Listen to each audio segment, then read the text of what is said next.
سنی خیز داستان جو تنہا دشمن کی فوجوں سے نبردآزما رہا آپ کے لیے پیش خدمت ہے۔ کی طرف جانے سے پہلے آپ سب سے گزارش ہے کہ اگر ابھی تک آپ نے ہمارے چینل کو سبسکرائب نہیں کیا تو اسے سبسکرائب کیجیے اور ویڈیو پسند آنے کی صورت میں اسے لائک اور شیئر کرنا مت بھولیے اور کامنٹ کر کے ہمیں بتائیے کہ آپ کو ہماری ویڈیوز کیسی لگیں۔ آئیے کہانی کی طرف چلتے ہیں۔ میں اپنے کمرے میں پہنچا تو سردار اور لیزونا کو محو گفتگو پایا۔ میں نے مشورے کے انداز میں کہا میرا خیال ہے گھنٹہ ڈیڑھ گھنٹہ آرام کر لیا جائے۔ لیزونا خوش دلی سے بولی صحیح کہا بھائی، اور پھر دونوں سے مصافحہ کر کے وہ باہر نکل گئی۔ جینیفر صبح ناشتے کی میز پر ہی مجھے الوداع کہہ کر چلی گئی تھی، بقول اس کے کہ وہ مجھے جاتے ہوئے نہیں دیکھ سکتی تھی۔ لیزونا اور اس کے ساتھی کی فلائٹ ہم سے بات تھی۔ وہ ہمارے پاس بیٹھی گپ شپ کرتی رہی۔ ہم اپنا سامان پیک کر کے باہر لان میں بیٹھے دھوپ سے لطف اندوز ہو رہے تھے۔ باتوں باتوں میں جینیفر کا ذکر ہوا اور وہ مسکرا کر پوچھنے لگی بھائی ایک بات کہوں، خفا تو نہیں ہو گئے؟ میں نے نفی میں سر ہلایا بالکل بھی نہیں۔ بولی کل جینیفر تمہیں کس بات پر راضی کرنے کی کوشش کر رہی تھی؟ میں نے حیرانی سے پوچھا تمہیں کیسے پتا چلا؟ بولی کل رات کو جب میں اپنے کمرے میں لوٹی تو وہ کسی سے فون پر کہہ رہی تھی کہ وہ نہیں مان رہا۔ میں نے اپنی پوری کوشش کی ہے۔ میں جان گئی کہ موضوع گفتگو تمہاری ذات ہے۔ ایک تلخی سی میرے اندر کھل گئی تھی۔ وہ گزشتہ رات بھی میرے ساتھ محبت کا ڈرامہ کرتی رہی تھی۔ یقیناً اس کے پس پردہ کرنل اسکاٹ کی ہدایت ہوگی۔ اسے کرائے کا ایک ایسا قاتل چاہیے تھا کہ جس کا نشانہ بے خطا ہو اور جس کے پکڑے جانے کی صورت میں اسے کسی الزام کا سامنا بھی نہ کرنا پڑے۔ میں آہستہ سے بولا وہ مجھے روکنے کی کوشش کر رہی تھی۔ اس نے پرخیال انداز میں سر ہلایا تو میرا شک درست تھا۔ خاموش بیٹھا سردار مجھ سے مخاطب ہوا تم نے مجھے تو یہ بات نہیں بتائی۔ میں نے اس کی بات پر کان دھرے بغیر لیزونا کو کہا کون سا شک؟ وہ بولی یہی کہ اس دن نیو یارک میں جو عام شخص 2 کلومیٹر دور سے نشانہ بنایا گیا اس کے پس پردہ تمہارا ہاتھ ہے۔ میں نے اعتراف کرنے میں حرج نہیں سمجھا تھا۔ میں نے کہا ہاں یہ سچ ہے۔ وہ سنجیدہ ہو گئی۔ ویسے تم سے اس بے وقوفی کی توقع نہیں تھی۔ میں نے کہا ایسا تم اس لیے کہہ رہی ہو کہ تم اصل بات سے ناواقف ہو۔ وہ بولی ایسی بھی کیا مجبوریاں پڑی تھی؟ جواباً میں نے مختصر الفاظ میں ساری کہانی سنا دی۔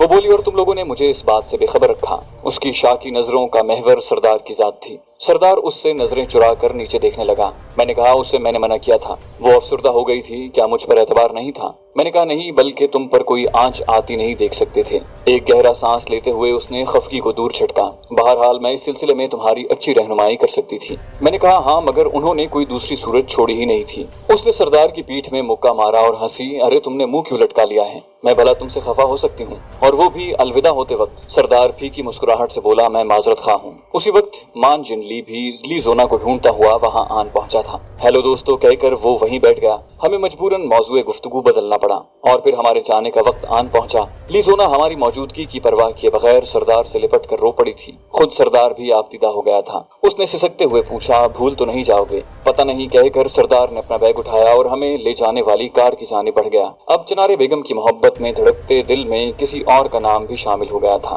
میں نے لیزونا اور مان جن لی سے مصافحہ کیا اور سردار کے پیچھے چل پڑا۔ کار میں بیٹھ کر اس نے سیٹ کے ساتھ ٹیک لگا کر آنکھیں بند کر لی۔ میں اس کی کیفیت سمجھ سکتا تھا۔ موت سے نظریں ملانے والا سچا اور کھرا انسان اس وقت لیزونا کو دیکھنے کا حوصلہ اپنے اندر مفقود پا رہا تھا۔ کار چل پڑی۔ لیزونا ہاتھ لہراتی رہی مگر میں نے بھی کار سے ہاتھ نکال کر انہیں خدا حافظ کہا، مگر سردار آنکھیں بند کیے بیٹھا تھا۔ ہم پاکستان میں سپہر ڈھلے اترے تھے۔ سردار نے پوچھا اب کیا کریں؟ یونٹ رپورٹ کریں یا گھر کا چکر لگا لیں؟ میں نے جواباً کہا کہ میرا تو خیال ہے کہ ہمارے گھر اتنی دور نہیں ہے۔ تم نے مردان جانا ہے اور میں نے تلگنگ، تو کیوں نہ آج کی رات گھر گزاریں؟ صبح 11-12 بجے تک راول پنڈی پہنچ جانا، یونٹ چلے جائیں گے اور یوں بھی ہمارے اگلے چند دن انٹرویو وغیرہ میں ہی گزریں گے۔ شاید ہفتہ ایک مزید چھٹی ملنے میں بھی لگ جائے۔ سردار بخوشی تیار ہو گیا۔ ٹھیک ہے۔ ہم نے اگلے دن 12 بجے پیر ودائی اڈے میں ملنے کا پروگرام طے کیا اور اپنی اپنی راہ چل پڑے۔ میرے پاس کافی رقم موجود تھی۔ میں ایئرپورٹ سے ٹیکسی کرا کے صدر بازار پہنچا اور ماہین اور ابو جان کے لیے تحائف خریدنے لگا۔ شام کی اذان مجھے وہیں ہو گئی تھی۔ دوبارہ ٹیکسی کرا کے میں پیر ودائی موڑ تک پہنچا اور تلگنگ جانے والی ویگن میں بیٹھ گیا۔ رات کے 9 بج رہے تھے جب میں تلگنگ اڈے پر اترا۔ سردیوں کا موسم تھا اس لیے ویرانی کا عالم نظر آیا۔ وہاں سے میرے گاؤں کا فاصلہ 5 کلومیٹر سے زیادہ نہیں تھا۔ میں عموماً پیدل ہی گھر چلا جاتا تھا۔ اس دن میں نے ایک ٹیکسی والے سے بات کی۔ کرائے سے 4-5 گنا زیادہ پیسے لے کر وہ میرے ساتھ جانے پر آمادہ ہو گیا۔ مجھے گھر کے سامنے اتار کر اس نے کرایہ وصول کیا اور واپس مڑ گیا۔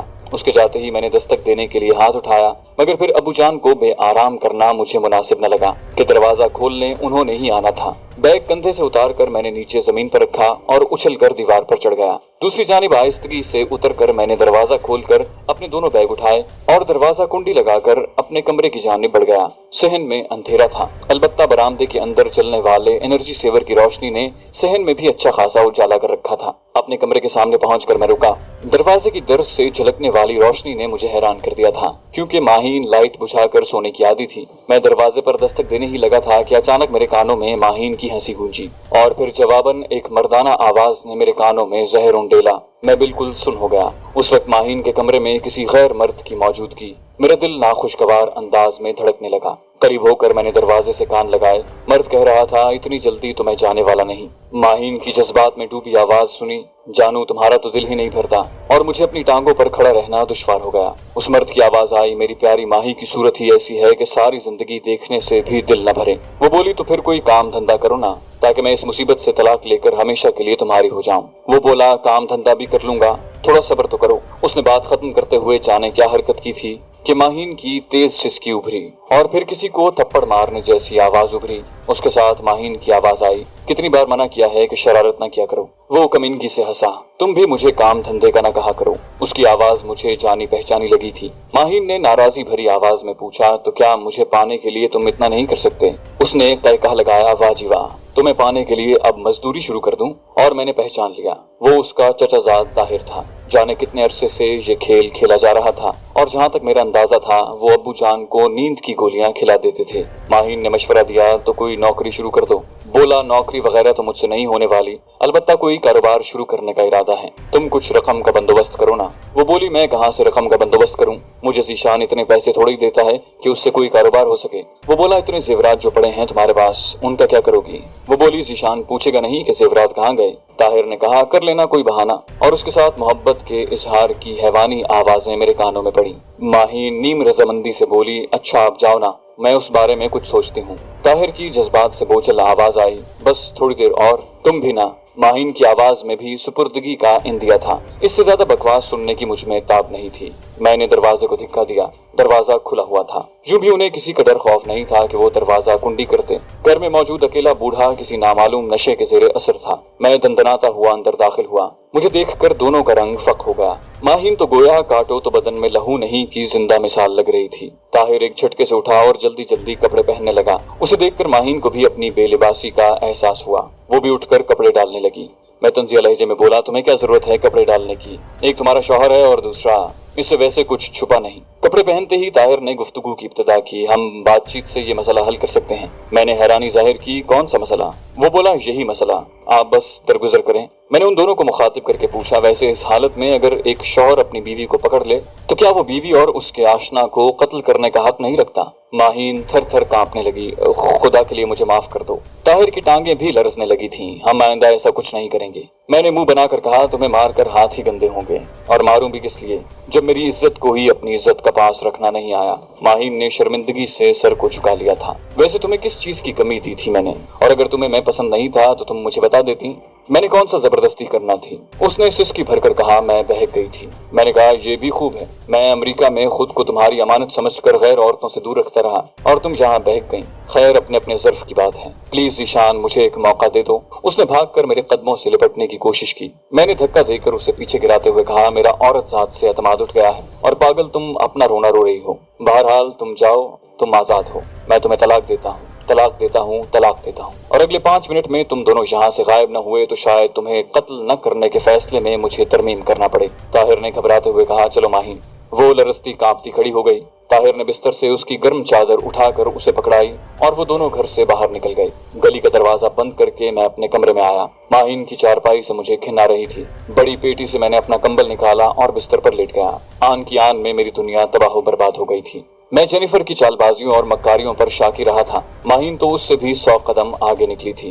آج تک وہ مجھ سے جھوٹی محبت جتاتی رہی تھی۔ اس کے گزشتہ رویے کو یاد کر کے میری آنکھیں نم ہونے لگی۔ اس کے ناز نخرے، اس کی ادائیں، اس کا لاڈ بھرا انداز، میری آمد پر اس کی آنکھوں میں جھلملاتے قوس و قزح کے رنگ، وہ روٹھنا، وہ منانا، کیا وہ سب جھوٹ تھا؟ سب دھوکہ فریب تھا۔ میرے دل میں عورت ذات کی نفرت ابھرنے لگی تھی۔ مجھے اپنا اسکول کا استاد حمید اللہ یاد آ گیا۔ وہ ہمیشہ عورت ذات کی برائیوں پر مائل رہتا تھا۔ یہ مکار، چال باز اور فریبی ہوتی ہیں، خبردار کبھی عورت پر اعتبار کرنے کی کوشش نہ کرنا۔ حالانکہ تمام عورتیں ایسی نہیں ہوتی، لیکن عورت کے بارے میں بات چیت کرتے ہوئے اس کی گفتگو کا اختتامی فقرہ یہی ہوا کرتا تھا۔ اس وقت ہم میں اتنی سمجھ نہیں تھی کہ استاد کی باتوں کو پرکھ سکتے، اور پھر اسکول کے بعد کبھی کسی نے ایسا کچھ کہا ہی نہیں تھا۔ ماہین سے شادی کے بعد تو استاد حمید اللہ کی باتیں یوں بھی بھول گئی تھی۔ آج بہت عرصے بعد جب ٹھوکر لگی تو اپنا استاد بھی یاد آ گیا۔ وہ چند سال پہلے فوت ہو گیا تھا، ورنہ میں اپنی درد بھری داستان سنا کر اس کے تجربات کو ضرور خراج تحسین پیش کرتا۔ اچانک مجھے لگا کہ میں نے ان دونوں کو زندہ چھوڑ کر بے غیرتی کا ثبوت دیا ہے، مگر پھر میں خود کو سمجھانے لگا کہ انہیں قتل کر کے بھی مجھے کیا حاصل ہو جاتا، اور دیکھا جاتا تو وہ ایک طرح سے میرے لیے قتل ہو چکی تھی۔ صبح کی اذان تک میں یوں ہی اذیت ناک سوچوں میں گھرا رہا، اور پھر اذان کی آواز سنتے ہی غسل خانے میں گھس گیا۔ وضو کر کے میں ابو جان کے کمرے کی طرف بڑھا۔ لائٹ چلانے پر وہ مجھے بے سدھ لیٹے نظر آئے، حالانکہ وہ ہلکی سی آواز سن کر جاگ جایا کرتے تھے۔ میں نے ان کے پاؤں کو ہاتھ لگایا اور پھر ان کی ٹانگیں دبانے لگا۔ تھوڑی دیر کے بعد ان کی آنکھوں میں جنبش ہوئی اور انہوں نے آنکھیں کھول دی۔ ارے ذیشان بیٹا، وہ سر جھٹک کر غنودگی بھگاتے ہوئے اٹھ بیٹھے۔ تم کب پہنچے؟ میں نے کہا بس تھوڑی ہی دیر ہوئی ہے ابو جان، آپ اٹھیں، جماعت نکل جائے گی۔ وہ بولے ہاں بس اب تو اٹھ گیا ہوں، آج کم وقت نیند نے کچھ زیادہ ہی اثر دکھایا ہے۔ انہیں جگا کر میں مسجد کی طرف بڑھ گیا۔ واپسی پر ہم اکٹھے ہی آئے۔ گھر میں داخل ہوتے ہی انہوں نے ماہین کو آواز دی، ماہین بیٹا چائے تو لے آؤ۔ میں نے کہا بیٹھیں ابو جان، میں بناتا ہوں۔ وہ بولے ماہین بیٹی کو بنانے دو یار، تم ذرا امریکہ کا حال احوال سناؤ۔ میں آہستہ سے بولا وہ چلی گئی ہے ابو جان۔ ابو جان ششتر رہ گئے تھے، چلی گئی ہے مگر کہاں، کیوں؟ میں نے کہا میں چائے بنا کر لاتا ہوں پھر بات کرتے ہیں۔ ابو جان پریشانی سے بولے چھوڑو چائے کو، ماہین کیوں چلی گئی ہے؟ میں نے کہا وہ یہاں رہنا نہیں چاہتی تھی۔ وہ بولے یہ بھلا کیا بات ہوئی؟ میری محمل بات بھلا کب انہیں مطمئن کر سکتی تھی؟ میں نے کہا ابو جان آپ اتنی گہری نیند سونے کے عادی تو نہیں تھے، پھر آج آپ کو کیا ہوا تھا؟ وہ بولے اس میں میری نیند کہاں سے ابو جان نے فقرہ مکمل کرنے کی بجائے میری طرف دیکھا اور پھر سوچتے ہوئے بولے ایسا ہفتے میں ایک آدھ بار ہو جاتا ہے، مگر وہ تو ایسی نہیں تھی۔ ابو جان بغیر میرے بتائے بات کی تہ تک پہنچ گئے تھے۔ میں نے کہا میں بھی کسی کے کہنے پر اسے ایسا نہ سمجھتا، مگر آنکھوں دیکھا جھٹلانا ناممکن ہے۔ یہ کہہ کر میں باورچی خانے کی طرف بڑھ گیا۔ جب چائے بنا کر لوٹا تو ابو جان کسی گہری سوچ میں تھے، شاید انہیں یقین کرنے میں دشواری ہو رہی تھی۔ میں نے کہا چائے لیں ابو جان۔ میں نے پیالی ان کی جانب بڑھائی جو انہوں نے خاموشی سے تھام لی۔ ہم نے خاموشی سے چائے پی، گویا ہمارے پاس کہنے کو کچھ باقی نہیں بچا تھا۔ اس وقت میں برتن باورچی خانے میں رکھنے جا رہا تھا جب دروازے پر زوردار دستک ہوئی۔ میں نے آگے بڑھ کر دروازہ کھولا۔ چچا حشمت علی اپنے دونوں بیٹوں اصغر اور اشغر کے ہمراہ دروازے پر کھڑا کینہ توز نظروں سے مجھے گھور رہا تھا۔ وہ ابو جان کے ماموں کا سالہ تھا، میرا سابقہ سسر اور ماہین کا باپ۔ میں اسے ہمیشہ چچا جان کہہ کر بلاتا تھا۔ میں دروازے سے ایک طرف ہو گیا، آئیں چچا جان۔ وہ اندر داخل ہوتا غصیلے لہجے میں بولا تم نے اچھا نہیں کیا ذیشان، یہ کوئی اتنی بڑی بات نہیں تھی کہ تم نے آدھی رات کو میری بیٹی کو طلاق دے کر گھر سے نکال دیا۔ اس کی بلند آواز سن کر ابو جان بھی کمرے سے باہر نکل آئے۔ انہیں دیکھ کر حشمت ان کی طرف قدم بڑھاتا ہوا بولا اور بھائی حیدر علی مجھے آپ سے یہ امید نہیں تھی۔ جواباً ابو جان خاموش رہے۔ اب بھلا یہ کیا بات ہوئی کہ بیوی طبیعت خراب ہونے کی وجہ سے شوہر کو گرم کھانا نہ دے اور شوہر آدھی رات کو اسے طلاق دے کر گھر سے نکال دے؟ غصہ انسان سے بہت کچھ کروا دیتا ہے بھائی صاحب۔ بہرحال کمان سے نکلا تیر اور بیوی کو دیے طلاق کے 3 لفظ واپس نہیں آ سکتے۔ مجھے کچھ کہتا نہ دیکھ کر ابو جان نے بھی اصل بات سے پردہ اٹھانا مناسب نہ سمجھا۔ چچا حشمت علی کا غصہ آسمان کو چھو رہا تھا۔ ویسے شرم اور حیا اور غیرت بھی کوئی چیز ہوتی ہے ذیشان میاں، میرا تو دل کر رہا ہے کہ تمہیں مردانگی کا مزہ چکھاؤں، مگر بے غیرت آدمی کی پٹائی سے بھی کچھ حاصل ہونے کی توقع نہیں ہے۔ میں خاموشی سے اس کی باتیں سنتا رہا۔ میں چاہتا تو اصل بات بتا کر اسے شرمندہ کر سکتا تھا، مگر ایک باپ کے لیے بیٹی کی طلاق کا صدمہ ہی کافی تھا۔ اگر وہ اس کی بے راہ روی کا سنتا تو شاید کسی سے نظریں ملانے کے قابل نہ رہتا۔ حشمت بھائی غصہ تھوکیں اور آئیں بیٹھیں۔ ابو جان نرم طبیعت کے مالک تھے، جھگڑے فساد سے ان کی جان جاتی تھی۔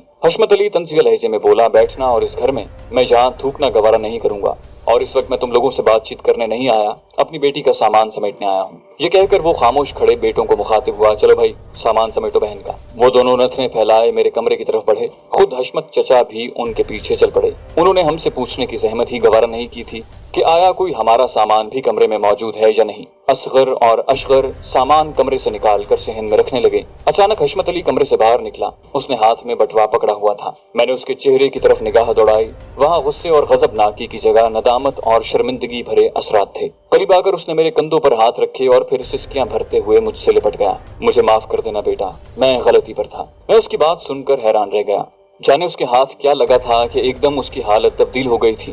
میں نے آہستہ سے پوچھا چچا جان خیر تو ہے نا، کیا ہوا؟ وہ بولا تمہیں دونوں کو مار دینا چاہیے تھا بیٹا، تھوڑی دیر پہلے والا حشمت کہیں غائب ہو گیا تھا۔ میں نے کہا تو کیا ہوتا چچا، اب بھی وہ میرے لیے تو مر ہی گئی ہے نا۔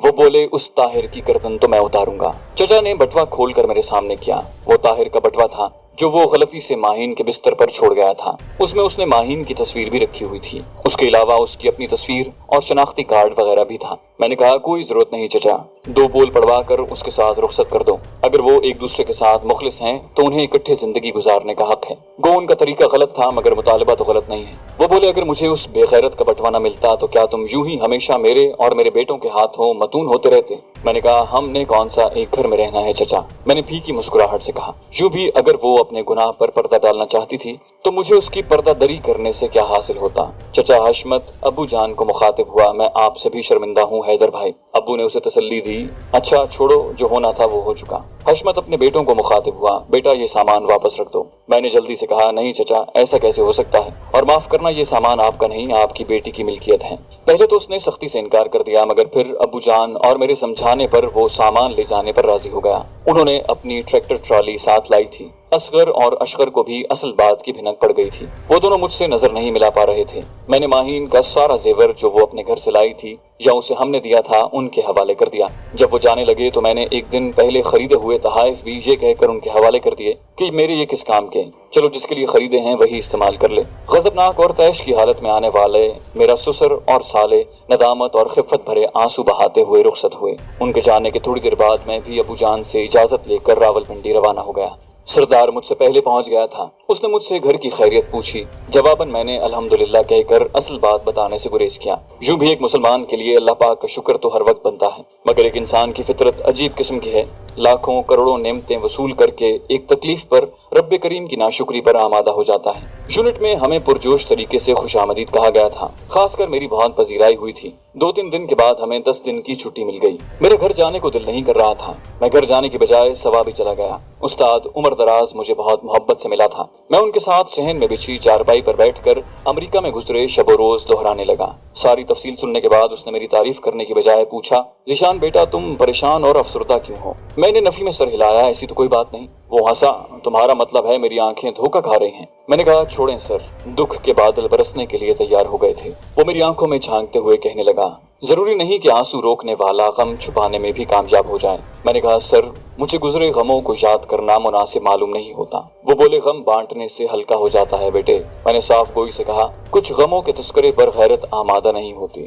بولے عورت کا غم ہمیشہ مرد کو توڑ کر رکھ دیتا ہے۔ وہ جہاں دیدہ شخص بغیر میرے بتائے حقیقت کے قریب پہنچ گیا تھا، لیکن یاد رکھنا بیٹے، کمزوری نہیں دکھانا، تم سے زیادہ نقصان اس کا ہوا ہے۔ اس نے ایک مخلص ساتھی گنوا دیا ہے، جبکہ تمہاری جان ایک دغاباز اور مطلبی سے چھوٹ گئی ہے۔ استاد عمر دراز کی بات سن کر میرے دل پر چھائے غم کے بادل ایک دم ہٹ گئے تھے۔ صحیح فرمایا سر، میرے ہونٹوں پر تبسم ظاہر ہوا، اس طرح تو میں نے سوچا ہی نہیں تھا۔ بولے اچھا اب اصل بات بتاؤ کون تھی؟ میں نے کہا میری بیوی نے طلاق لے لی ہے سر۔ وہ بولے اچھا کیا اس نے خود طلاق لے لی، ورنہ ایسی عورتوں کو طلاق دینے پڑ جاتی ہے۔ میں نے کہا یہی تو غم ہے۔ میں ایک بار پھر اداس ہو گیا تھا۔ وہ بولے اوہ چلو یہ بھی بہتر ہوا کہ جوانی میں ہی تمہیں اس کی اصلیت معلوم ہو گئی، ورنہ اولاد ہو جانے کی صورت میں تمہیں فیصلہ کرنے میں مشکل پیش آتی۔ میں نے کہا اچھا سر چھوڑیں اس موضوع کو، آپ نے میری کارکردگی پر کوئی تبصرہ نہیں کیا۔ وہ بولے وہ تو میں نے پہلے دن سے بتا دیا تھا کہ تم میرا ریکارڈ توڑ دو گے، اور وہی ہوا۔ میں بس 600-700 میٹر تک ہدف کو نشانہ بناتا رہا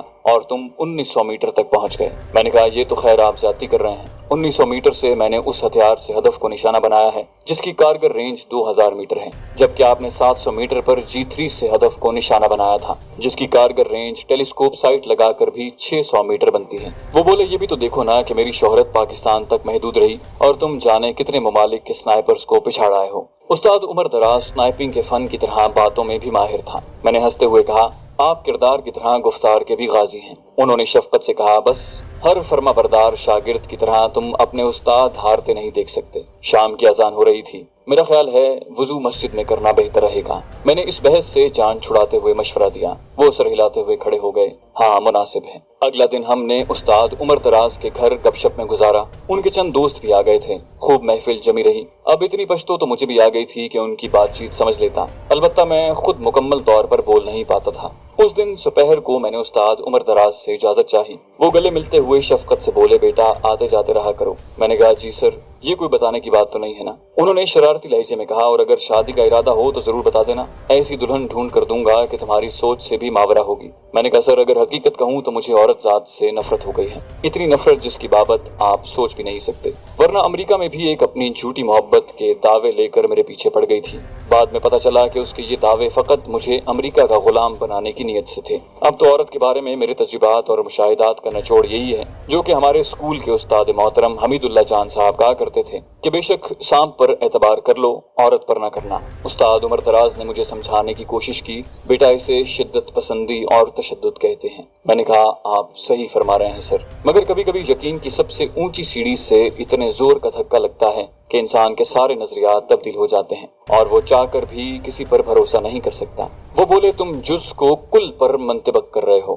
ان کی کوشش جاری رہی۔ میں نے کہا میرا کل تو وہی تھی سر۔ وہ بولے میں امید کرتا ہوں کوئی تو ایسی ہوگی جو تمہارے دل سے عورت ذات کے بارے میں یہ بدگمانی دور کر دے گی۔ میں نے کہا سر اپنا خیال رکھیے گا، آپ کی دعاؤں کی ہمیشہ ضرورت رہے گی۔ ان کی بات کا جواب نہ دے کر میں نے اپنا مطمع نظر ان تک پہنچا دیا تھا۔ ٹھیک ہے بیٹا، اللہ پاک تمہیں سکھی رکھے، وہی ذات بابرکت ہی تمہارے ذہن سے یہ غلط سوچ نکال سکتی ہے۔ اللہ حافظ سر۔ میں نے الوداعی مسافہ کرتے ہوئے ان کے دونوں ہاتھوں کو بوسہ دیا اور وہاں سے نکل آیا۔ چینل کو سبسکرائب کیجیے اور بیل آئیکن پر کلک کیجیے تاکہ آپ کو تمام ویڈیوز فوراً ملتی رہیں۔